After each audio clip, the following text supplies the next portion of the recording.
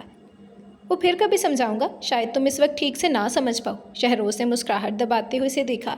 اپنے براؤن لمبے بالوں کی چوٹی آگے کیے وائٹ ہاف سلیوز شرٹ میں اس کے بے داغ اجلے نکھرے روپ سے ایک عجیب سی روشنی پھوٹ رہی تھی۔ اس لمحے اسے والہانہ نظروں سے دیکھتے ہوئے شہروز کو یہ اندازہ ہی نہیں تھا کہ اس کی نظروں سے کس قدر نروس ہو رہی ہے۔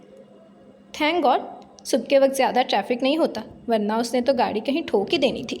وہ دل ہی دل میں جلاتے ہوئے سوچ رہی تھی۔ سمجھ میں نہیں آ رہا تھا آج اسے ہوا کیا ہے۔ اس نے پہلے تو کبھی مجھ میں اس قدر دلچسپی نہیں دکھائی، پھر آج مجھ میں اچانک ایسا کیا چینج ہو گیا کہ جناب کی نظریں ہی مجھ سے نہیں ہٹ رہی؟ کیا بات ہو سکتی ہے؟ اس کی الجھن بڑھنے لگی۔ کہیں یہ مجھے ذلیل کرنے کا کوئی نیا طریقہ تو نہیں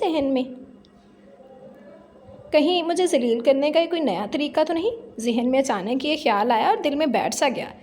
پھر اس سے پہلے کہ وہ مزید کچھ الٹا سیدھا سوچتی، اگلے ہی پل گاڑی میں شان کی خوبصورت آواز گونجنے لگی تھی۔ دل نے تم کو چن لیا ہے، تم بھی اس کو چنو نا۔ خواب کوئی دیکھتا ہے، تم بھی سپنے بنو نا۔ دل ہے میرا، تم سے کچھ کہہ رہا ہے، سنو نا۔ ماہی کے دل میں ہلچل مچ گئی تھی۔ اس رومانٹک سانگ کے سافٹ سے میوزک نے ایک عجیب سا سحر انگیز ماحول بنا دیا تھا، اور پھر شہروز کے بدلے بدلے تیور ہی کچھ نہ سمجھتی تو یقیناً پاگل ہوتی۔ محبت کے اظہار کے لیے اگر الفاظ ساتھ نہ دیں تو گانا بہترین چوائس ہوتا ہے نا؟ وہ نہ جانے سے کیا سمجھانا چاہ رہا تھا۔ ماہی تو کچھ کہنے کے قابل ہی نہیں رہی تھی۔ اس کی آنکھوں سے چھلکتی وہ رفتگی کی تاب نہ لا کر نگاہیں جھکا گئی۔ شہروز کا دل اس غمدار پلکوں میں ہی کہیں الجھ کر رہ گیا تھا۔ اماں بھی نے کہا ہے وہ تمہاری شادی اپنی پسند کی جگہ کریں گی۔ ٹھیک ہے، مجھے کوئی مسئلہ نہیں، لیکن وہ کم از کم مجھے بتا تو دیتی کہ وہ کسے میری بہو بنانے جا رہی ہیں۔ تائی اپنی پریشانی شہروز کے سامنے لے کر بیٹھ گئی تھی۔ آپ نے ان سے پوچھا نہیں ہوگا اور انہوں نے آپ کو بتایا نہیں؟ کمپیوٹر شٹ ڈاؤن کرتے ہوئے ان کی طرف مڑا تھا۔ انہوں نے مجھے نہیں بتایا تو کیا تم سے کہا کچھ؟ تائی نے اس سے پوچھا تو اس نے نفی میں سر ہلایا تھا۔ لیکن آپ فکر مت کریں، اماں میری پسند ناپسند اچھی طرح جانتی ہیں۔ شہروز نے ایک طرح سے انہیں تسلی دی تھی، مگر انہیں مزید غصہ آ گیا۔ یہ کیا بات ہوئی بھلا؟ تمہاری پسند ناپسند جاننے کا دعویٰ تو مجھے بھی ہے، لیکن اس کے باوجود میرے خریدے گئے کپڑے اور پرفیومز تم کبھی استعمال نہیں کرتے، صرف اور صرف اپنی پسند کی چیزوں کو ترجیح دیتے ہو۔ یہاں تو پھر تمہاری پوری زندگی کا معاملہ ہے۔ ایسے کیسے کر لوگے تم ان کے من پسند لڑکی سے شادی؟ تائی شہروز کے اطمینان پر حیران تھی۔ او ہو میری بھولی ماں! شہروز ان کے قریب آ کر انہیں شانوں سے تھاما تھا۔ اب اگر پھر آپ سے یہ کہوں گا کہ وہ آپ سے زیادہ مجھے جانتی ہیں تو آپ کو غصہ آئے گا، لیکن سچ یہی ہے کہ اماں میری مرضی جانے بغیر کبھی بھی کسی لڑکی سے میری شادی کی بات نہیں چلا سکتی، اور انہوں نے اگر میرے لیے کوئی لڑکی پسند کر رکھی ہے تو وہ یقیناً ایسی ہوگی کہ اسے دیکھ کر میرے پاس اعتراض کرنے کی کوئی گنجائش ہی نہیں رہے گی۔ شہروز سے انہیں قائل کرنے کی کوشش کی تھی۔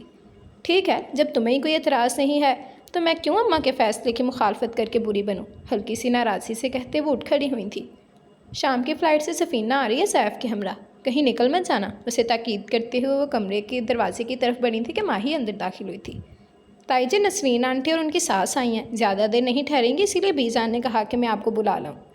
چنگم چباتے ہوئے اس نے کافی جلدی میں یہ جملے ادا کیے تھے۔ تائی جی سر ہلاتے ہوئے باہر نکل گئیں، لیکن ماہی کے نکلنے سے پہلے شہروز اس کے سامنے آ کھڑا ہوا تھا۔ کہاں جا رہی ہو؟ جہاں سے آئی تھی۔ ماہی نے سینے پر ہاتھ باندھتے ہوئے اسے دیکھا تھا۔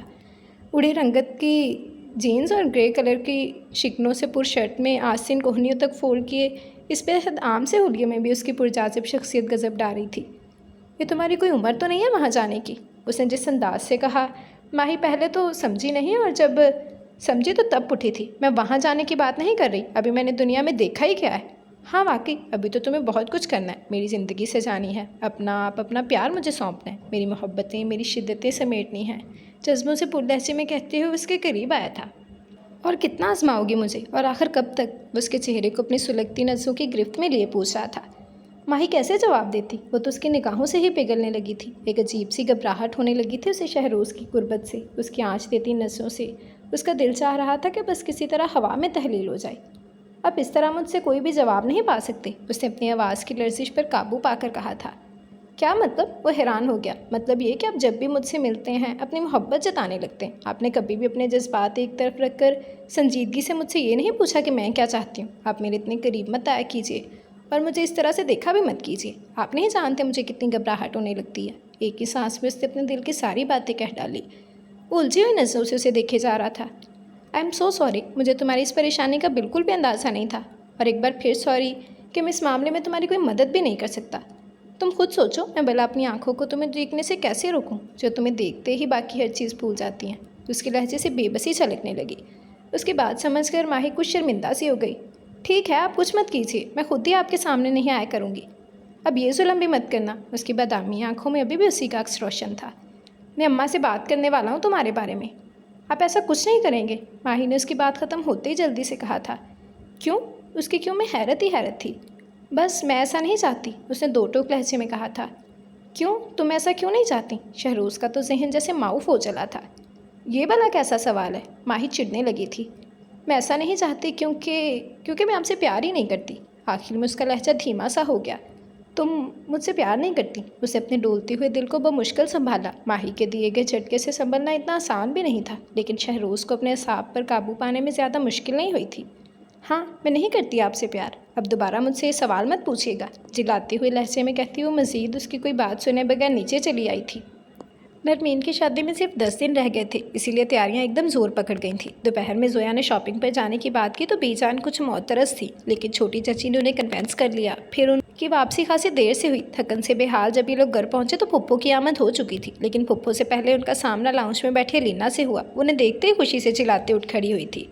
او مائی گاڈ شکر ہے تم لوگ آ گئے ورنہ تو میں بوریت کے مارے فوت ہونے کو تھی. وہ گرم جوشی سے ان کے گلے لگتے ہوئے کہہ رہی تھی. تم لوگ کب آئے؟ زویا نے صوفے پر گرتے ہوئے پوچھا تھا. کافی دیر ہو گئی ہے. جب ہم لوگ آئے تب ماریا آنٹی نے کہا کہ تم لوگ بس آنے والے ہو. میں نے سوچا اتنی دیر میں تو فریش بھی ہو جاؤں گی. نرمین کچھ کچن میں مصروف ہے. کچھ دیر پہلے فضا اور اقرا بھی ٹیلر کے پاس چلی گئی اور میں رہ گئی یہ میگزین پڑھنے کو. اس نے ایک ہی سانس میں ساری تفصیل بتا دی. اور کیسے ہو تم لوگ؟ فی الحال بہت تھکے ہوئے ہیں. سمن نے مسکراتے ہوئے جواب دیا. تم کیسی ہو؟ تمہارا آنا ایک اچھا سرپرائز رہا. اس نے بالآخر اپنی حیرت ظاہر کر ہی دی. پھر اچانک ہی مامی نے اپنے ساتھ آنے کے لیے کہا تو میں نے بھی سوچا چلو کچھ تفریح ہو جائے گی. ویسے بھی گھر میں بیٹھے بیٹھے میں بور ہونے لگی تھی. چلو اچھا کیا یہاں تم کافی انجوائے کرو گی. سمن نے خوش دلی سے کہا. پھر نظریں ادھر ادھر دوڑاتے ہوئے بولی. سیف کہاں ہے اور پھپھو؟ پھپھو تو بی جان کے کمرے میں اور سیف اوپر آرام کر رہا ہے. جواب الینا کی بجائے نرمین نے دیا جو ان کے لیے پانی لیے لاؤنج میں چلے آئی تھی. اور اب تم لوگ بھی تیاری کر لو. بی جان جو تم لوگ کی کلاس لینے والی ہیں کافی جلال میں ہیں آج. ایک تو شہروز کی وجہ سے اور دوسرا تم لوگوں کی وجہ سے. اوہ نو. زویا کی رنگت زرد پڑ گئی. شاپنگ پر جانے کا آئیڈیا تو اسی کا تھا. میں تو جا رہی ہوں. ماہی اچھل کر کھڑی ہو گئی تھی. کہاں؟ سمن نے سوالیہ نظروں سے اسے دیکھا. پھپھو کو سلام کرنے اور کہاں. ماہی نے کچھ بے نیازی سے کہا. تمہیں بی جان کی ڈانٹ سے ڈر نہیں لگتا؟ زویا کی آنکھوں میں رشک ابھرا تھا. لگتا تو ہے لیکن آج میرا کوئی قصور نہیں ہے. آج غلطی جس کی ہے شامت بھی اسی کی آئے گی. وہ اسے صاف الفاظ میں جتاتی بی جان کے کمرے کی طرف بڑھ گئی. پھر واقعی بی جان نے اسے کچھ نہیں کہا تھا یا پھر شاید پھپھو کا خیال کر گئی تھی. شاور لینے کے بعد جب ماہی تر و تازہ ہو کر لاؤنج میں آئی تب شہروز کی آمد ہوئی تھی اور الینا کو دیکھتے ہوئے جس طرح کھل اٹھا تھا ماہی تو شاکڈ رہ گئی تھی. What a pleasant surprise. مجھے نہیں پتا تھا کہ تم بھی آنے والی ہو. بےحد خوشی سے کہتے ہوئے الینا کے سامنے والے صوفے پر بیٹھ گیا تھا. کیوں؟ پتا ہوتا تو کہیں جانے کی بجائے پلکیں بچھائے میرا انتظار کر رہے ہوتے. الینا نے کچھ جتانا چاہا. ظاہر ہے ایسا ہی کرتا. تم انفارم تو کرتے. خاص ہستیوں کا استقبال بھی خاص انداز سے کیا جانا چاہیے چاہے وہ گھر میں آئیں چاہے دل میں. مسکراہٹ دبا کر کہتے ہوئے اس نے گہری نظر ماہی پر ڈالی جو استجاب کے ایک پہر میں غوطۂ زن تھی. شہروز کی اور کسی لڑکی سے اتنی بے تکلفی اس نے تو کبھی سوچا بھی نہیں تھا. وہ حیران تھی. It's okay. تمہارا یہ کہہ دینا ہی کافی ہے. تمہارے دل میں جو بھی ہو کم از کم تم نے میرا دل تو رکھا. الینا نے ہنس کر کہا تھا. لڑکیوں کا دل رکھنے میں تو یہ استاد ہے. سیف غالباً اپنی نیند پوری کر چکا تھا. شہروز نے اسے دیکھا اور مسکراتے ہوئے اسے گلے لگا لیا. اسلام آباد سے سارے گدے گھوڑے یہیں لا کر بیچنے تھے. اس نے اس کے سونے پر سیف کو ملامت کرنا چاہا تھا. جس کا تیرے جیسا خبیث تو سو وہ اور کر بھی کیا سکتا ہے. سیف نے خفگی سے کہا.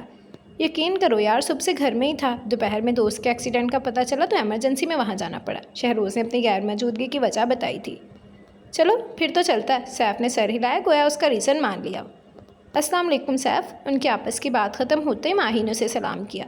وعلیکم السلام. جیتی رہو. یہ کیا ماہی کافی بدل گئی ہو. سیف نے اسے دیکھتے ہوئے کچھ حیرت سے کہا تو ماہی ایک دم الرٹ بلکہ بے چین سی ہو گئی. کیا مطلب؟ اس نے جلدی سے پوچھا.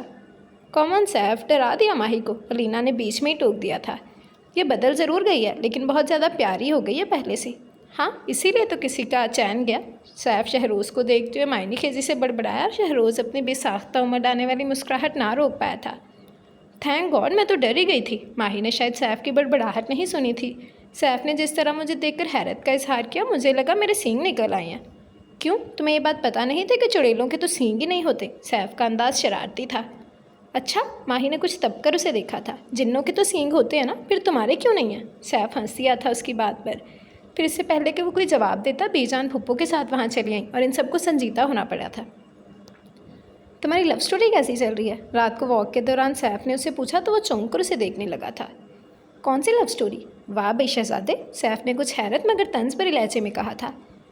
تیری ہوگی بھی ایک وقت کئی کی لڑکیوں سے سیٹنگ، مجھے صرف وہ سننا ہے جس کے بارے میں تم نے مجھے بتایا تھا۔ کچھ بھی بکواس کیے جا رہے ہو ذلیل انسان، شہروز چڑ گیا۔ خدا خدا کر کے زندگی میں پہلی بار تو عشق ہوا ہے اور تم مجھے بدنام کرنے پر تلے ہوئے ہو۔ پھر تم نے یہ کیوں کہا کہ کون سی والی لو اسٹوری؟ مجھے لگا شاید تم کو مجھے سنانے کے لیے اسٹوری کا انتخاب کرنا مشکل ہو رہا ہے، سیف ہنستے ہوئے بولا۔ خیر چھوڑو، مین پوائنٹ پر آؤ۔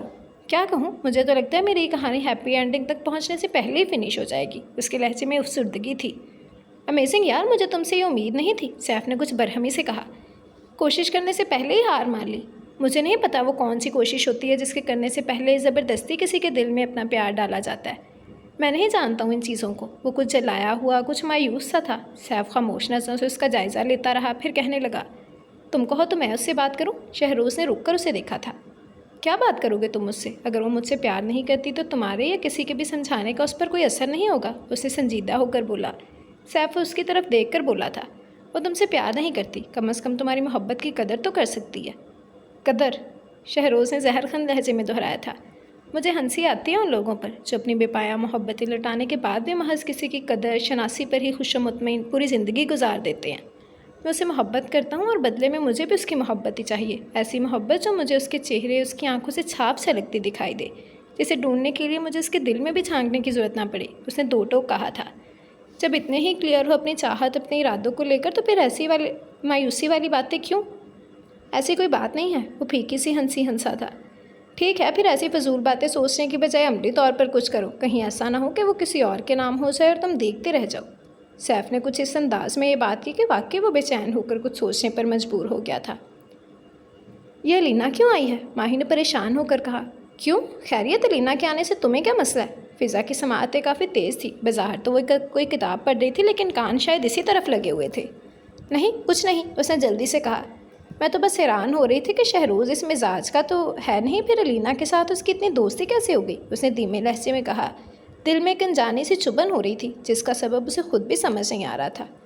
شہروز آفس کے کام سے اکثر اسلام آباد جاتا رہا ہے، پھپھو کے گھر ہی ٹھہرتا ہے، تب بھی ہو گئی ہوگی ان میں یہ انڈرسٹینڈنگ، فضا نے لاپرواہی سے جواب دیا، پھر اچانک ہی کچھ خیال آنے پر چونک کر اسے دیکھنے لگی۔ تمہیں جلن تو نہیں ہو رہی نا؟ کیا مطلب ہے فضا، مجھے کیوں جلن ہوگی؟ وہ چٹپٹا گئی تھی۔ ویسے الینا اچھی لڑکی ہے، شہروز جیسا بندہ جو لڑکیوں کے ذکر سے بھی دور بھاگتا ہے، اگر الینا نے اسے خود سے دوستی کرنے پر مجبور کر دیا تو یقیناً کوئی نہ کوئی بات ضرور ہے۔ فضا اپنے اندازے لگائے جا رہی تھی جبکہ ماہی اپنی بے چینی پر پریشان ہو رہی تھی۔ ان دونوں کی جوڑی کافی اچھی رہے گی اگر بی جان اور تائی جی کو بھی یہ بات سمجھ میں آ گئی تو۔ فضا تو اپنی بات کر کے اٹھ گئی تھی لیکن ماہی کو سوچوں کے غار میں دھکیل گئی تھی۔ کیا واقعی الینا اور شہروز کے بیچ کوئی کمٹمنٹ ہے؟ اگر سچ میں ایسا ہی ہے تو پھر شہروز جو مجھ سے کہہ رہا تھا وہ کیا تھا؟ کہیں ایسا تو نہیں کہ الینا اس کا پہلا پیار ہے اور میں سیکنڈ چوائس؟ ورنہ پھر الینا سے اس کا خصوصی طرز عمل، وہ لگاؤ کس کھاتے میں جائے گا؟ ایک طرف تو اپنے دل کو شہروز سے الگ کرنے کی کوششوں میں تھی اور دل تھا کہ صرف اسی کو سوچنا چاہ رہا تھا۔ ماہی تم چلو گے؟ سمن نے اندر جھانکا تو اپنے خیالوں سے چونک گئی تھی۔ کہاں؟ اس نے پوچھا۔ وہ شہروز الینا کو آئس کریم کھلانے لے کر جا رہا ہے، سمن نے بتایا۔ اس کی بات سنتے ہی اس کا دل جیسے کسی نے مٹھی میں لے کر مسلا تھا۔ تم لوگ بھی جا رہے ہو؟ ماہی نے بمشکل اپنے تاثرات نارمل رکھے تھے۔ میں نے سوچا شاید تم جانا چاہو۔ وہ منتظر نگاہوں سے اسے دیکھنے لگی۔ کہاں، اتنے سارے کام ہیں، اس کے لہجے میں شکوہ تھا۔ مجھے نہیں جانا، اس نے ہونٹ کاٹتے ہوئے کہا تھا۔ ہمیں تو شہروز نے کبھی آئس کریم نہیں کھلائی، آج الینا کی بدولت شرما حضوری میں ہمیں بھی پوچھ رہا تھا۔ ارے شہروز کہاں پوچھا، یہ تو الینا نے کہا ہمیں ساتھ چلنے کو۔ سمن نے کچھ تپے ہوئے انداز میں اس کی غلط فہمی دور کی، پھر وہ کمرے سے نکل گئی تھی لیکن ماہی کے دل سے دھواں اٹھنے لگا تھا۔ وہ وہیں سر تھام کے بیٹھ گئی تھی۔ بی جان نے ماہی اور شہروز کا رشتہ طے کر دیا تھا اور سبھی کو بہت خوشی ہوئی تھی، خصوصاً تائی کو، کیونکہ ماہی ان کی گود میں ہی پلی بڑی تھی اور اس کے مزاج کا بھی انہیں اچھی طرح اندازہ تھا۔ سو انہیں اس رشتے سے کوئی بھی پرابلم نہیں تھی۔ البتہ ماہی کی کیفیت بہت عجیب ہو رہی تھی جب اس نے شہروز سے بی جان کے سامنے اپنا نام نہ لینے کی درخواست کی تھی، بلکہ سخت الفاظ میں اسے منع کر دیا تھا۔ تب اسے یہی لگا تھا کہ اس کے دل میں شہروز کے لیے کوئی جذبہ، کوئی خاص احساس نہیں ہے۔ شروع سے ہی وہ جس طرح شہروز کو ناپسند کرتی تھی، اس سے بات کرتے ہوئے بھی وہ انہیں ناپسندیدہ جذبات کے زیر اثر تھی۔ کچھ بھی تھا، اس کی انا اتنی جلدی شہروز کی محبت خود پر حاوی نہیں ہونے دے سکتی تھی۔ اور اب نہ جانے کیا ہو گیا تھا پاگل دل کو کہ اسے شہروز کے سوا کچھ سجھائی نہیں دیتا تھا۔ وہ پریشان تھی، وہ مضطرب تھی۔ اتنی بے بسی اسے آج تک کبھی محسوس نہیں ہوئی تھی جتنا ان دنوں وہ خود کو بے اختیار پا رہی تھی۔ کتنی کوشش کی اس نے اپنی انا جگانے کی، اپنی خودداری ابھارنے کی کہ یہ وہی شہروز تھا جس کے نام سے بھی وہ کل تک چڑھتی تھی۔ اب اس کے ساتھ رشتہ طے ہو جانے پر وہ کیوں احتجاج نہیں کرتی، کیوں کوئی طوفان نہیں اٹھاتی؟ اپنے نام کے ساتھ اس کا نام جڑتے دیکھ کر کیوں دل اتنا سرشار ہو رہا ہے؟ وہ یہ سوال خود سے پوچھ کر تھک گئی تھی، لیکن دل، ساری انا، سارا راز غم بلائے صرف شہروز کے نام کی باندھا جب رہا تھا۔ دامن بچاتے بچاتے بھی یہ آگ دل کی راہ پا گئی تھی اور اب لمحہ بلمحہ وہ گیلی لکڑی کی مانند سلگ رہی تھی۔ تیرے خیال سے دامن بچا کے دیکھا ہے، دل و نظر کو بہت آزما کے دیکھا ہے، نشاط جاں کی قسم تو نہیں تو کچھ بھی نہیں، بہت دنوں تجھے ہم نے بھلا کے دیکھا ہے۔ اس وقت نرمین کے کمرے میں ساری لڑکیاں پرسوں ہونے والے مہندی کے فنکشن کو ڈسکس کر رہی تھیں۔ ماہی بھی ایک جانب بیٹھی تھی، اپنے ہاتھوں کو دیکھتے ہوئے نہ جانے کس سوچ میں گم تھی۔ کیا ہوا ماہی، اتنی چپ چپ کیوں ہو؟ فضا کا دھیان اس کی طرف کیا تو پوچھ بیٹھی۔ شہروز کوئی سوچ ہی ہوگی، آفٹر آل اب وہی تو ہے اس کا ڈریم بوائے، الینا نے مسکراتے ہوئے کہا۔ صحیح کہا تم نے، لیکن اس کے ساتھ اس سوچ میں تم بھی شامل تھی۔ اس نے یہ سوچا ضرور لیکن زبان پر لانے کی زحمت نہیں کی۔ الینا انتہائی خوش مزاج اور ہنس مکھ سی لڑکی تھی۔ وہ جب بھی ماہی سے باتیں کرتی تو اسے اس کے متعلق اپنے خیالات پر شرمندگی ہونے لگتی، لیکن پھر شہروز سے اس کی بے تکلفی یاد کر کے اور شہروز کے بارے میں اس کی باتیں سن کے اس کی شرمندگی کو زائل ہونے میں ایک پل بھی نہ لگتا۔ شہروز نے کبھی تم سے یہ کہا کہ اسے کس قسم کی لڑکیاں پسند ہیں؟ سویا نے کسی خیال کے آتے ہی پوچھا اور ماہی کو اپنے وجود میں بے چینی کی ایک لہر سے اٹھتی محسوس ہوئی۔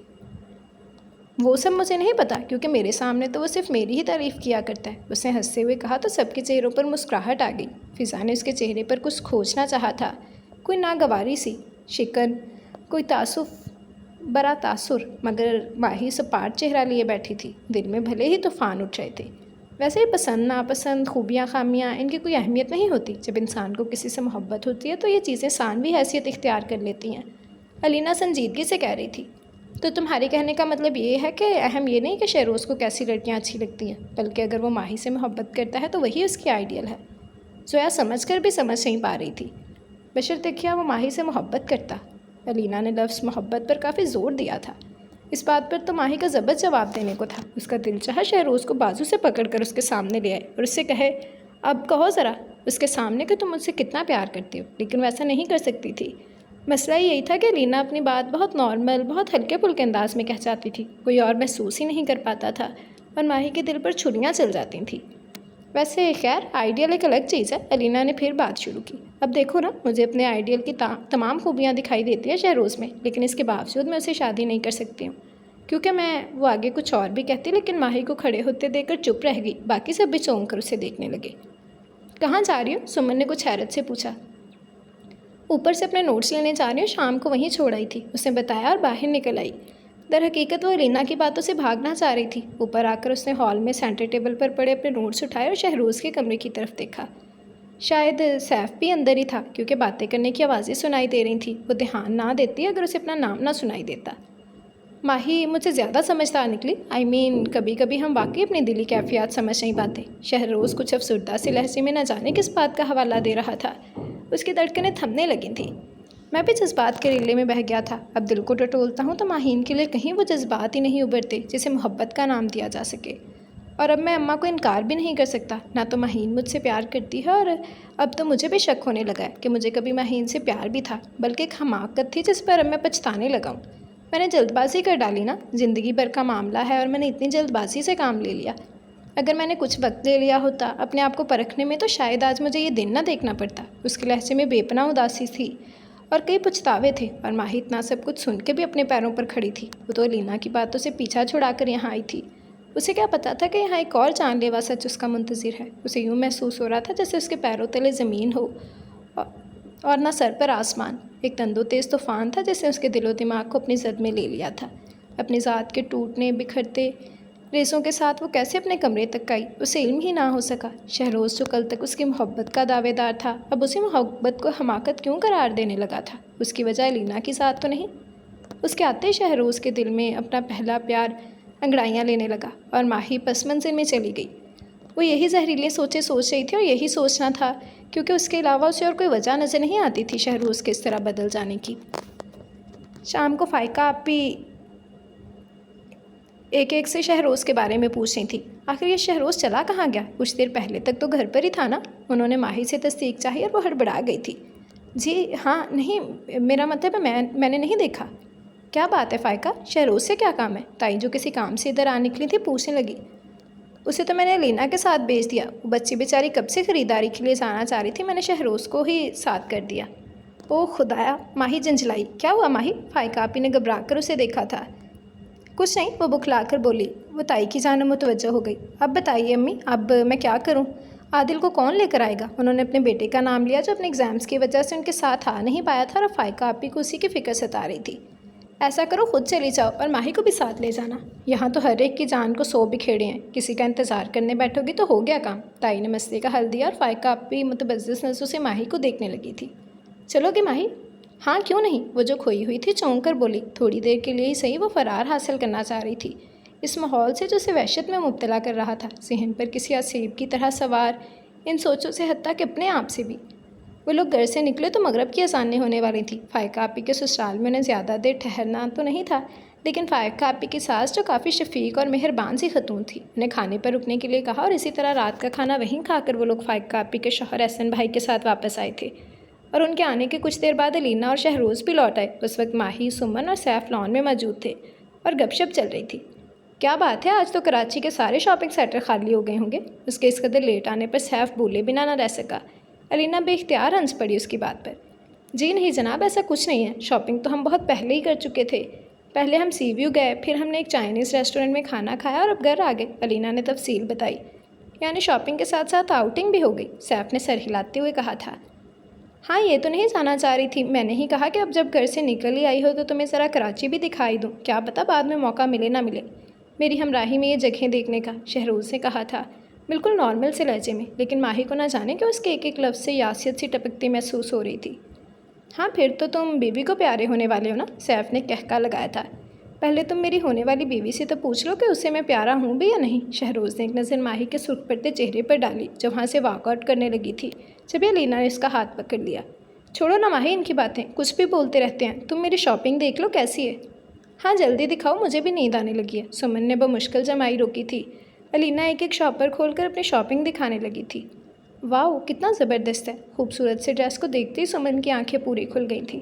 اچھا ہے نا، الینا خوش ہو گئی، اصل میں یہ شہروز کی پسند ہے، میں تو سی گرین لینا چاہ رہی تھی لیکن شہروز نے کہا کہ مجھ پر یہ کلر زیادہ سوٹ کرے گا۔ یہ بات سنتے ہی ماہی نے بے اختیار شہروز کی طرف دیکھا، اس کی نظروں سے نظریں ملتے ہی دل نے ایک بیٹ مس کی تھی، اس نے گھبرا کر نظریں چرا لی۔ شہروز کے ہونٹوں پر مسکراہٹ ابھر آئی تھی اس کی اس چوری پر۔ ماہی تمہارا ڈریس بھی تو اسی رنگ کا ہے نا، بارات والے دن کا، سمن کو اچانک ہی یاد آیا۔ نہیں اب نہیں ہے، وہ سپاٹ لہجے میں بولی۔ کیا مطلب، تم نے لیا تو تھا؟ وہ الجھ گئی۔ وہ اسے اپنی شادی کے لیے لیا ہوگا، اب تو یہ جان ہی چکی ہے کہ مجھے یہ رنگ کتنا پسند ہے۔ شہروز کی نگاہوں نے ماہی کو ہی فوکس کیا ہوا تھا، اس کے چہرے کے آتے جاتے رنگ دیکھ کر شہروز کے دل میں کلیاں چٹکنے لگی تھیں۔ جی نہیں، اپنی شادی میں آپ کی پسند کا نہیں اپنی پسند کا ڈریس پہنوں گی، روکھے لہجے میں کہتے ہوئے اس نے شہروز کی طرف دیکھا بھی نہیں تھا۔ ویری گڈ ماہی، ایسا ہی کرنا، الینا نے داد دی۔ ارے تو اس میں کیا مسئلہ ہے، میں بھی تمہاری مرضی کے مطابق ڈریسنگ کر لوں گا، وہ شرارت سے کہتا ہوا اس کے قریب آیا۔ ذرا مجھے بتانا تمہارا فیوریٹ کلر کون سا ہے، اور یہ بھی بتا دو کہ کیا پہنوں، شیروانی، قمیض شلوار، 2 پیس یا پھر جو ابھی پہنے ہوئے ہوں۔ وہ اپنی آنکھوں میں خوشی کا جہاں سمیٹے ماہی کے چہرے کا ایک ایک نقش دل میں اتارے جا رہا تھا۔ یہ سب آپ اس سے پوچھے گا جس سے آپ کی شادی ہوگی، یا پھر جو آپ سے شادی کرنے میں انٹرسٹڈ ہوگی، مجھے ان باتوں سے کوئی لینا دینا نہیں ہے، نہایت کے ٹیلے لہجے میں کہتے وہ کافی غصے میں وہاں سے چلی آئی تھی۔ لو بھائی، تمہارے تو سارے ارمان گئے پانی میں، سیف نے ہاتھ جاڑے تھے۔ اب تو کوئی دوسری ملے گی بھی نہیں، 1 مہینے کے شارٹ نوٹس پر۔ شہروز جینس کی جیبوں میں ہاتھ پھنسائے ابھی تک ماہی کے جملوں کی گونج میں تھا، سب کچھ سمجھتے ہوئے بھی اسے بہت برا لگا ماہی کی باتوں کا۔ جس رات مہندی کا فنکشن تھا اسے شام پھپھو نے زویا کو سیف کے نام کی انگوٹھی پہنا دی، اور اس وقت سب بھی موجود تھے جب سمن نے بی جان سے پوچھ لیا، کیا بی جان آپ تو کہہ رہی تھی کہ آپ شہروز کی منگنی بھی سیف کی منگنی کے ساتھ ہی کریں گی، اب کیا ہوا؟ کامن سمن، یہ منگنی تمہیں منگنی نظر آتی ہے؟ سیف کافی ناخوش تھا۔ کبھی بھی ہو نیم پلیٹ تو لگائی نا اپنی، شہروز نے تو وہ بھی نہیں کیا، شہروز کو ایسا کچھ کرنے کی ضرورت بھی نہیں ہے۔ سیل فون کے ساتھ مصروف شہروز سے اپنا پورا دھیان سامنے کھڑی ماہی پر لگا دیا تھا۔ جو چیزیں ایک بار شہروز کی ہو جائے وہ اس پر کسی اور کی نگاہ بھی نہیں پڑنے دیتا۔ کچھ جتاتا ہوا لہجہ تھا اس کا، اور دھڑکنیں تھما دینے والی اس کی نظریں تھیں۔ لائٹ پنک کے چوڑی دار پجامے اور نفیس کام سے مزین ہاف سلیوز فٹنگ والی قمیض میں اس کا روپ شہروز کے حواس چھینے جا رہا تھا۔ منگنی صرف ایک رسم ہوتی ہے، چونکہ یہاں شادی کا کوئی امکان نہیں ہے، کم از کم اس وقت تک جب تک زویا کی پڑھائی پوری نہیں ہو جاتی، اس لیے ہم نے یہ رسم ادا کی، ورنہ ایک ہی گھر میں منگنی ایسے جھنجھٹ کی کیا ضرورت؟ پھپھو نے کہا۔ کیا مطلب؟ سب بھی حیران ہو گئے۔ تم تو سب کے سب عقل کے کورے ہو، بی جان غصے سے بول اٹھی تھی۔ اتنی سی بات سمجھ میں نہیں آ رہی کہ ہم نے منگنی وغیرہ کے چکر میں پڑنے کی بجائے سیدھے سیدھے شادی کی ہی تاریخ طے کر دیا 1 مہینے بعد کی۔ چچی امی اور تائی جی تو اس کی بات سے پہلے ہی باخبر تھیں، جبھی تو اس وقت ان کے ہونٹوں پر اطمینان بھری مسکراہٹ تھی، لیکن لڑکیوں کو تو جیسے سانپ ہی سونگھ گیا تھا۔ یہ کیسے ہو سکتا ہے؟ فضا کے منہ سے بے ترتیب سے جملے نکلنے لگے۔ آپ لوگ کیسے کر سکتے ہیں اتنی جلدی؟ تب تک تو اس شادی کی تھکن بھی نہیں اتری ہوگی، اور پھر ایک اور شادی بھی اس گھر کے اکلوتے بیٹے کی، ذرا غور تو کیجیے۔ اسی لیے سیف رات کو ایک مہینہ کیے جا رہا تھا۔ سمن کو بھی یاد آ گیا تھا۔ پلیز بی جان ذرا رحم کیجیے، کتنی مشکل ہو جائے گی یہ تو۔ مجھے تو تم لوگوں کی پرابلم سمجھ میں نہیں آتی۔ سیف بیچ میں کود پڑا۔ جب دلہا دلہن راضی ہیں تو تم رولا کیوں ڈال رہی ہو بیچ میں؟ ہم کوئی روڑے نہیں اٹکا رہے، ہم تو بس یہ چاہتے ہیں کہ شادی کی ڈیٹ تھوڑی آگے بڑھا دی جائے تاکہ ہم اپنی تیاری ذرا ڈھنگ سے کر سکیں۔ کوئی نہیں، جیسے طے ہو چکا ہے سب ویسا ہی ہوگا، بی جان حتمی لہجے میں بولی تھی۔ زندگی کا کیا بھروسہ، عمر تو ساری گزر ہی گئی ہے، اب میں اپنے پوتے کی شادی اپنی آنکھوں سے دیکھنا چاہتی ہوں۔ میں آپ سے ایگری ہوں اماں، شہروز سنجیدہ لہجے میں بولا تھا۔ مجھے بھی اپنی شادی اسی زندگی میں کرنی ہے، اور بڑھاپے سے پہلے کرنی ہے۔ ان کی تیاریوں کے لیے تاریخ آگے بڑھاتے رہے تو ہو چکی میری شادی۔ لگتا ہے شہروز کو بہت جلدی ہے اپنی شادی کی، پھپھو ہنستے ہوئے بولی تھی۔ جلدی؟ اس کا بس چلے تو آج ہی نکاح پڑوا لے، سیف نے اس پر چوٹ کی تھی۔ وہ ہنس پڑا۔ ماہی کے پاس سے گزرتے ہوئے اس نے ایک بھرپور نظر اس پر ڈالی تھی۔ ماہی اپنے آپ میں سمٹ کر رہ گئی۔ اس کے اس دکھاوے کا مقصد کیا ہے آخر؟ شاید یہ نہیں جانتا کہ میں اس کے دل کی بات جان چکی ہوں۔ وہ الجھ کر یہی سوچے جا رہی تھی۔ تھوڑی دیر بعد نرمین کی مہندی آنی تھی۔ ایک افراتفری کا سا سامان تھا، سبھی اپنی اپنی تیاریوں میں لگے ہوئے تھے، لیکن ماہی بے ترتیب سے حلیے میں کبھی ادھر سے ادھر پھر رہی تھی۔ ماہی کیا کر رہی ہو تم؟ ابھی تک تیار نہیں ہوئی؟ وہ لوگ بس نکلنے والے ہیں۔ سمن نے جو اسے یوں ٹہلتے دیکھا تو ٹانگ پلائی تھی۔ تو کیا کروں میں، میرے پہلے کپڑے نہیں مل رہے تھے اور اب استری نہیں مل رہی انہیں پریس کرنے کے لیے۔ وہ روحانسی ہو گئی، سب تیار بھی ہو گئے تھے اور وہ ابھی تک چینج بھی نہیں کر پائی تھی۔ ٹھہرو میں لا کر دیتی ہوں تمہیں۔ سمن ڈریسنگ ٹیبل سے اپنے بندے لیتے ہوئے باہر نکل گئی تھی۔ اس کا موڈ سخت آف ہو رہا تھا۔ وہ پرسکون ہونے کی غرض سے پاس ہی رکھی کرسی پر بیٹھی، لیکن فضا کی تیز چیخ نے اسے اچھلنے پر مجبور کر دیا تھا۔ ماہی کی بچی، میرے دوپٹے کی استری خراب کر رہی ہو۔ دوپٹہ؟ اس نے حیران ہو کر کرسی کی طرف دیکھا جس کی پشت پر پرپل رنگ کا دوپٹہ بڑا ہوا تھا۔ باہر میں جاؤ تم، دوپٹہ۔ یار میری زبان کو کیا ہو گیا؟ باہر میں جاؤ تم۔ دوپٹہ اس کی طرف پھینکتے ہوئے وہ اس کرسی پر بیٹھ گئی، مگر پھر بھی اسے زیادہ دیر بیٹھنا نصیب نہیں ہوا کیونکہ سمن استری لے کر آ گئی تھی۔ یہ لو پکڑو، اور پلیز اب تیار ہوتے ہوئے 3 گھنٹے مت لگا دینا۔ تھینک یو، وہ بے تحاشا ممنون ہوئی۔ کپڑوں پر الٹی سیدھی استری پھیر کر وہ جلدی سے باتھ روم میں گھس گئی تھی، اور پھر جس سمے وہ باہر نکلی اسی وقت لڑکے والوں کے آنے کا شور اٹھا تھا۔ شہروز گھر دیر سے آیا تھا اور اسے تیار ہوتے ہوئے مزید دیر لگ گئی۔ اس کا سیل مسلسل بج رہا تھا۔ کال ڈسکنیکٹ کرتے ہوئے نیچے اترا، لیکن مین ڈور کی طرف پڑنے سے پہلے ہی اس کی نظر لاؤنج میں کھڑی ماہی پر پڑی۔ اس کے قدم تھم گئے اور ایک لمحے کے لیے دل کی دھڑکن بھی۔ گرین کلر کے چوڑی دار پجامے اور خوبصورت ریڈ کلر کے کرتے میں ملبوس وہ اپنی چوٹی آگے کیے اس پر گجرے لپیٹ رہی تھی۔ اس کی ہر حرکت اس کی چوڑیاں کھنکنے لگتی اور کانوں میں پہنے بھاری سے جھمکے رخسار چومنے لگتے۔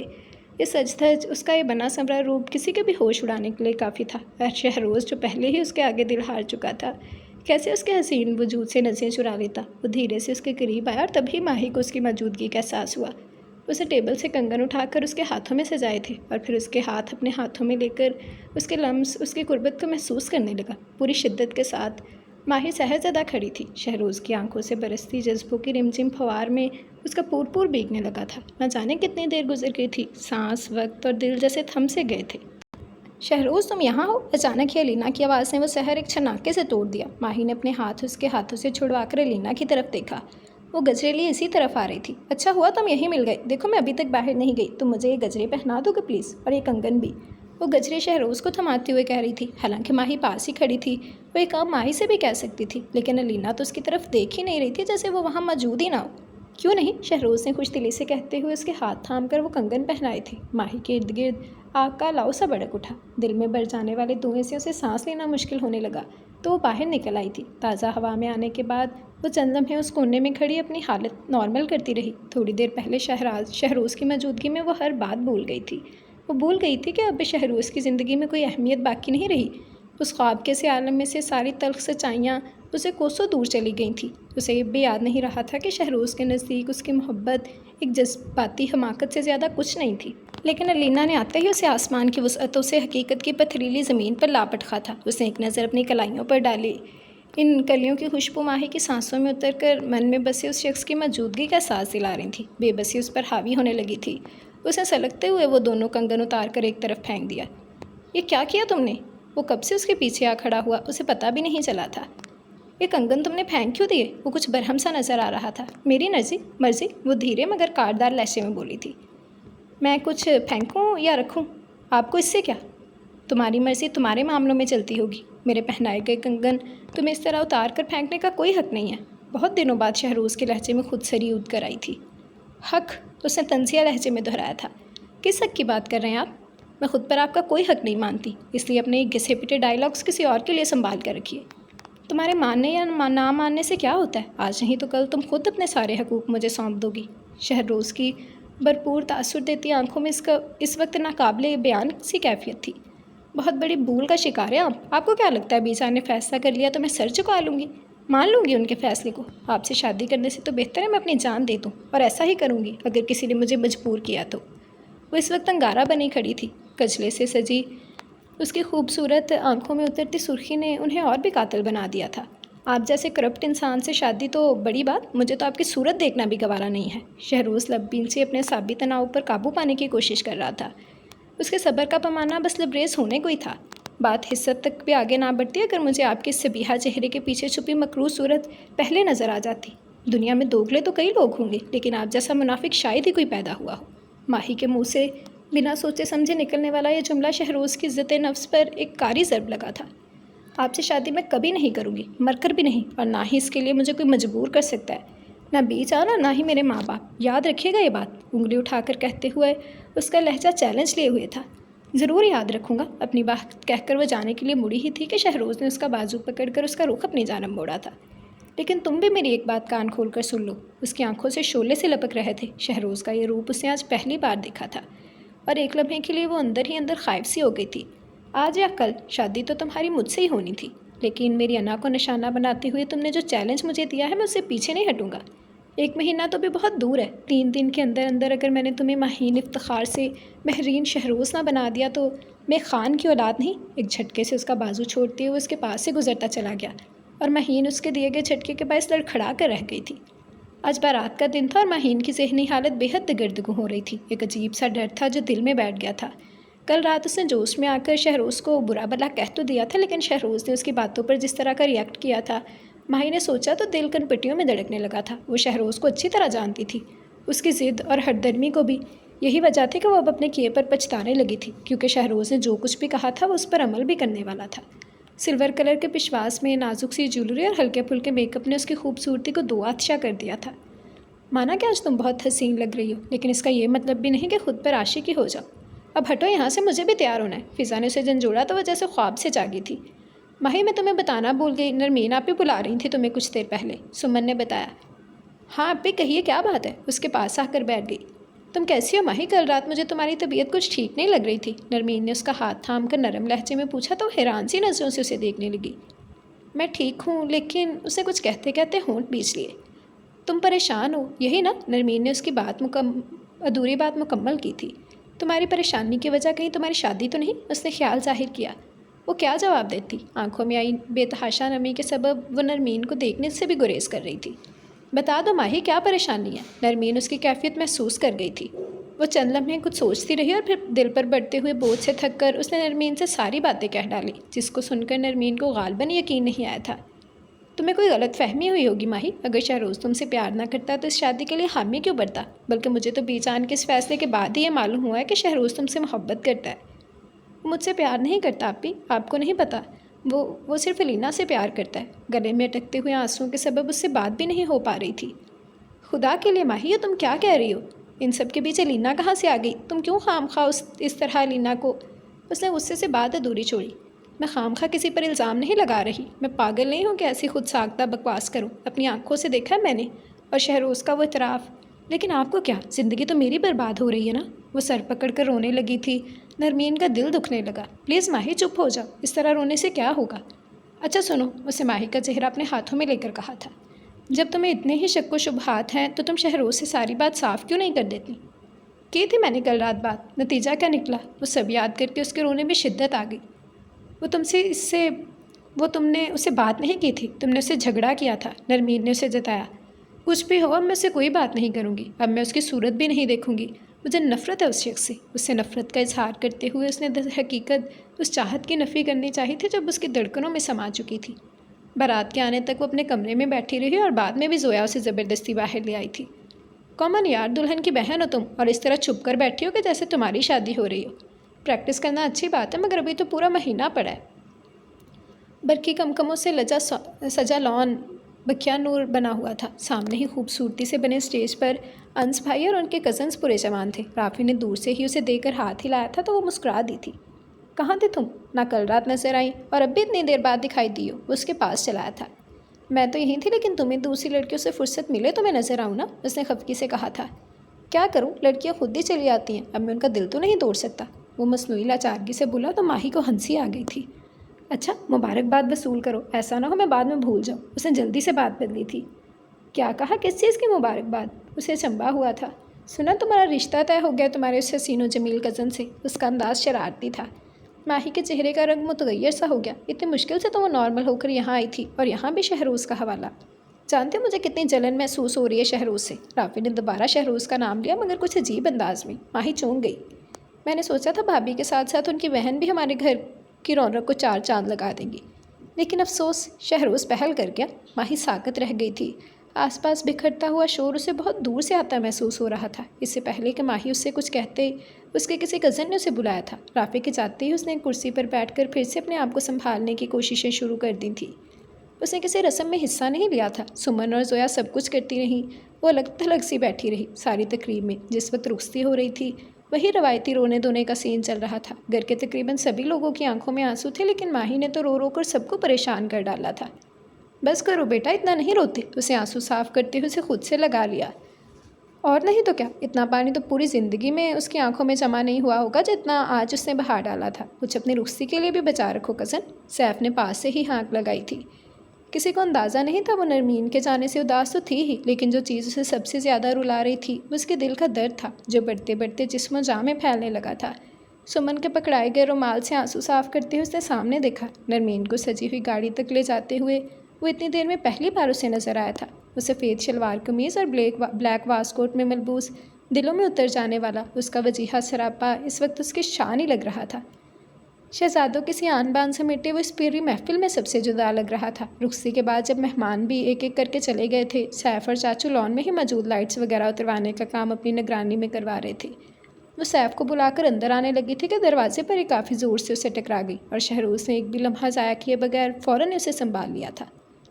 جب بھی تم اس طرح مجھ سے ٹکراتی ہو مجھے اپنی قسمت پر پیار آنے لگتا ہے، جذبوں کی شدت سے بوجھل لہجے میں کہتے وہ جیسے اس پر قربان ہونے کو تھا۔ کل رات کی کسی بھی بات کا کوئی شائبہ تک نظر نہیں آ رہا تھا اس کے چہرے پر۔ آپ چاہتے کیا ہیں؟ وہ بے بسی سے بس اتنا ہی کہہ پائی۔ آج اس نے شہروز سے اپنے آنسو چھپانے کی بھی کوئی کوشش نہیں کی تھی، جو پلکوں کی باڑ پھیلان کر رخساروں کو تر کرنے لگے تھے اور جنہیں دیکھ کر شہروز تڑپ اٹھا تھا، اور اس لمحے اتنی بے بس اور بکھری ہوئی لگ رہی تھی کہ شہروز دکھ اور تاسف کے اتھاہ گہرائیوں میں ڈوب گیا۔ اس نے کب ماہی کو اتنا زردہ دیکھنا چاہا تھا، وہ تو اس کی زندگی تھی، اس کی دھڑکنوں میں شامل۔ اب اسے اتنا مضطرب، اتنا پریشان دیکھ کر اسے اپنے دل سے اپنی دھڑکنیں روٹتی محسوس ہو رہی تھیں۔ آپ کو جس سے پیار ہو، آپ کی جس سے شادی کرنی ہے، آپ اس سے کر لیجئے، لیکن پلیز میں آپ کے سامنے ہاتھ جوڑتی ہوں، میری زندگی تباہ مت کیجیے۔ آپ بھی جان کو انکار نہیں کر سکتے۔ کوئی بات نہیں، میں انہیں جا کر اس شادی سے منع کر دوں گی، لیکن آپ محض اپنی انا کی تسکین کے لیے میری زندگی سے مت کھیلیں پلیز۔ اٹک اٹک کر کہتی وہ آخری جملے پر پھوٹ پھوٹ کر رونے لگی تھی۔ شہروز تو جیسے بت بن گیا تھا، اسے نہیں پتا تھا کہ اس معاملے کو جتنا ایزی لے رہا ہے، ماہی کے لیے وہ معاملہ اتنا ہی غمگیر صورت اختیار کر چکا ہے۔ وہ جانتا تھا کہ اسے کیا کرنا ہے، لیکن اب سب کچھ کرنے کی بہت جلد نوبت آ گئی تھی۔ جو کام کل ہونا تھا، شہروز نے وہ آج ہی کرنے کی ٹھان لی تھی۔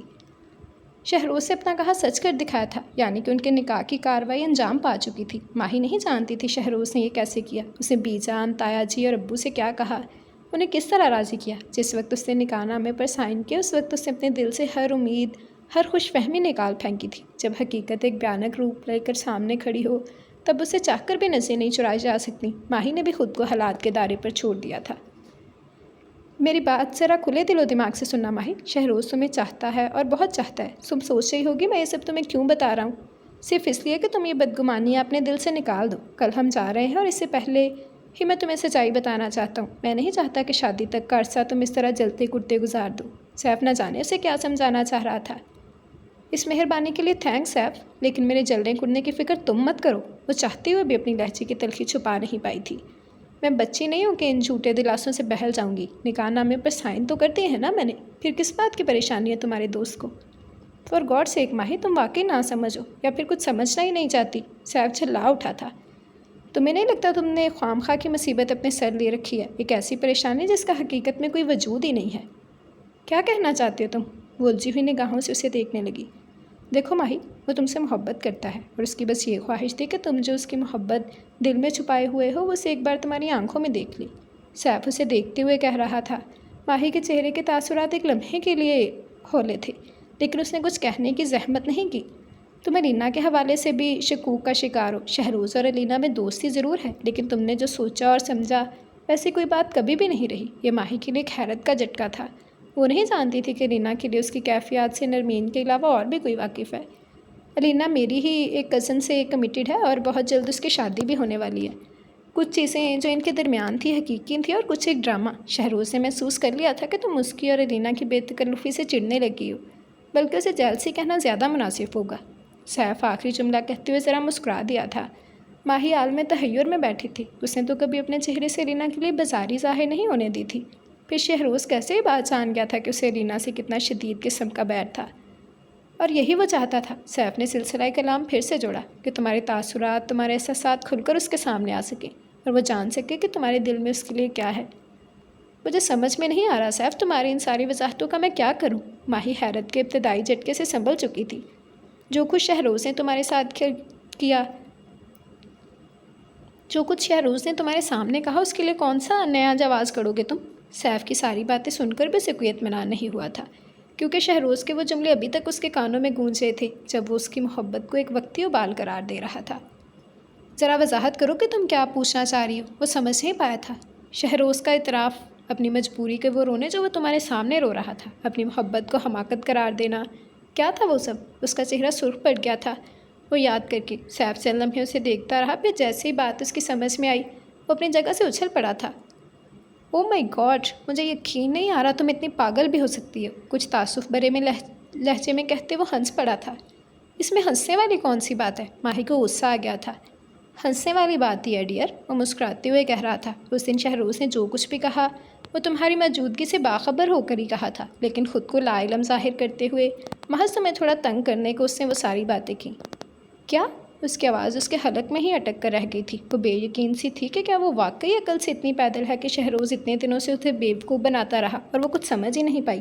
میرا تو خیال تھا کہ تم بھی اس بات کو سمجھ چکی ہوگی، یعنی اتنے دنوں سے جو تمہارے رونے تونے تھے اور جو ساری ٹینشن تھی وہ لینا کی وجہ سے نہیں تھی۔ تم نے اس ایک بات کو جان کا عذاب بنا لیا تھا۔ شہروز کے محض ایک چھوٹے سے مذاق سے تم اس کی زندگی سے نکل جانے کا تہیہ کر چکی تھی۔ سیف ابھی تک حیران سا تھا۔ اول تو مجھے پتہ نہیں تھا کہ ایک مذاق ہے، اور دوسرا اتنا چھوٹا مذاق بھی نہیں تھا۔ وہ خجل تھی اور کچھ غصہ بھی، اور شاید میں اس مذاق کے لیے اسے معاف بھی نہ کروں۔ خدا کے لیے ماہی، اب تو یہ گلے شکوے بھول جاؤ، جبکہ تم جانتی ہو کہ اس نے یہ سب تمہارے لیے کیا، تمہاری محبت میں۔ سیف کا لہجہ التجائیہ ہو گیا۔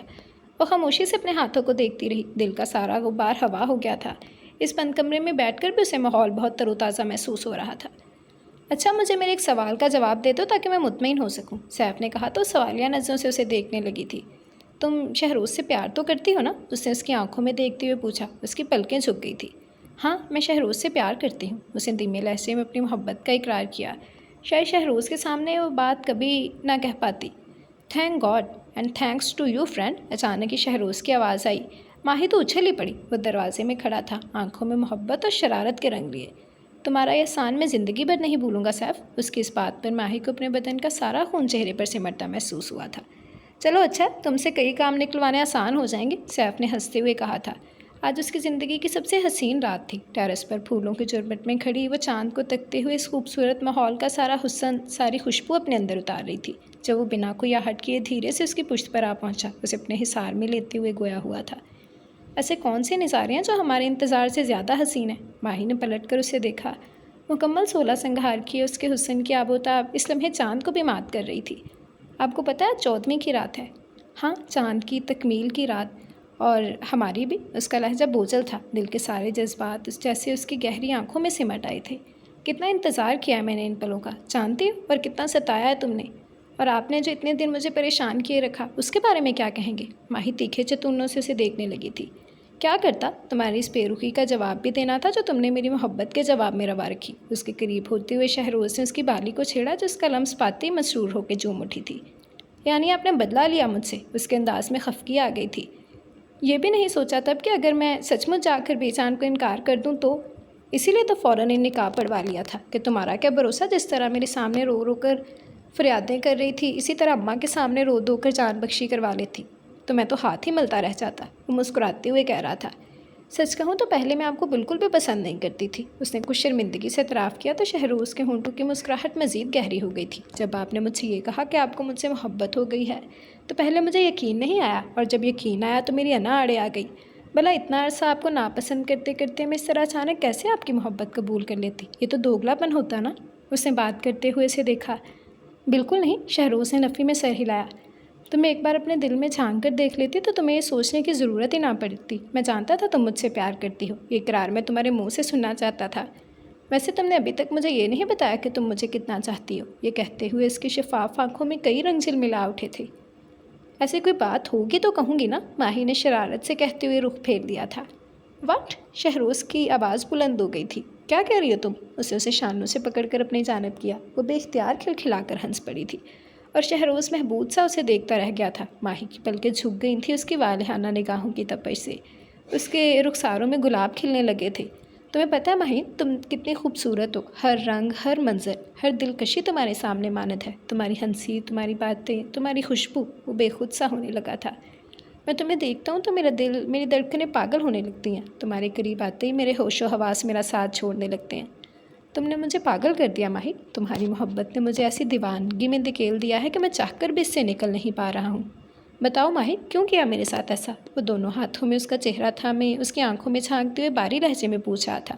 اور ماہی، جو اس کی بولتی ہوئی نگاہوں کے سامنا تک نہیں کر سکتی تھی، اب اس کی غربت میں شہروز کے منہ سے اقرار محبت سنتے ہوئے اس کے دل کی جو حالت تھی، روم روم لرزتا ہوا، ہر سانس ٹھہرتی ہوئی، وہ حیران تھی، بے حد بے یقین تھی۔ ایک عجیب سی خوشی تھی اور ایک بے پایاں سی مسرت۔ قدرت اس طرح بھی نوازتی ہے، قسمت اس طرح سے بھی بدلتی ہے۔ یہ بے تحاشا شاندار، بے پناہ خوبرو شخص چکا ہے تو صرف میری محبت میں۔ کیا میں واقعی اتنی خوش قسمت ہوں؟ یہ سوچتی اور دل میں امڑتے تشکر سے مغلوب احساسات۔ میں نہیں جانتا کہ میں تمہارے لیے کیا ہوں، لیکن میرا دل، میری دنیا صرف تمہارے دم سے آباد ہے۔ میری دھڑکنیں، میری سانسیں صرف تمہارے نام سے چلتی ہیں ماہی۔ تم میرے وجود کا حصہ ہو، میری ذات کے نہا خانوں میں اتری میری پہلی اور آخری محبت۔ وہ اپنی محبت کا اظہار کر رہا تھا اور کچھ ایسے انداز میں کہ ماہین کی روح تک سرشار ہو گئی تھی۔ وہ ناساں تھی اور مغرور بھی۔ اتنی چاہتیں، اتنی شدتیں پانے کے بعد جو مان اور فخر اسے شہروز کی محبت نے بخشا تھا، بدلے میں اگر وہ اپنا تن من بھی نچھاور کر دیتی تو کم ہوتا۔ اسی لیے جب شہروز نے اس کا ہاتھ تھاما تو اس نے دل و روح کی تمام تر آمادگی کے ساتھ اپنا پیار، اپنا آپ اسے سونپ دیا تھا۔ پورے چاند کی چمک بڑھ گئی تھی محبت کی اس کہانی کی تکمیل پر، اور چاند بھی فراخی سے دھرتی پر اپنی پر نور کرنیں برسانے لگا تھا۔ ختم شد۔ جی تو یہ تھا ہمارا آج کا ناول۔ امید کرتی ہوں کہ اسٹوری آپ لوگوں کو اچھی لگی ہوگی۔ اپنی رائے کا اظہار ضرور کیجیے گا کہ ناول آپ کو کیسا لگا۔ آپ سب کی رائے کا، آپ سب کے کمنٹس کا مجھے بے صبری سے انتظار رہے گا۔ تو جیسا کہ آپ لوگوں کو پتہ ہے کہ پچھلا ناول کچھ زیادہ ہی جس میں ہیرو ٹاکسک تھا، ہیرو کم ولن زیادہ تھا، تو میں نے دیکھا کہ آپ سب نا وہ ناول پڑھ کے تھوڑے سے اپسٹ سے ہو گئے. وہ اسٹوری واقعی ایسی تھی، نو ڈاؤٹ، میں اپنی غلطی تسلیم کرتی ہوں. تو بالکل وہ چیز ہمیں اپسٹ کرنے والی تھی، اتنا ٹارچر. تو مجھے تھا کہ ایک سافٹ سی رومانٹک سی اسٹوری ہونی چاہیے جس میں کچھ فن بھی ہو، کچھ رومانس بھی ہو، کچھ نوک جوک بھی ہو.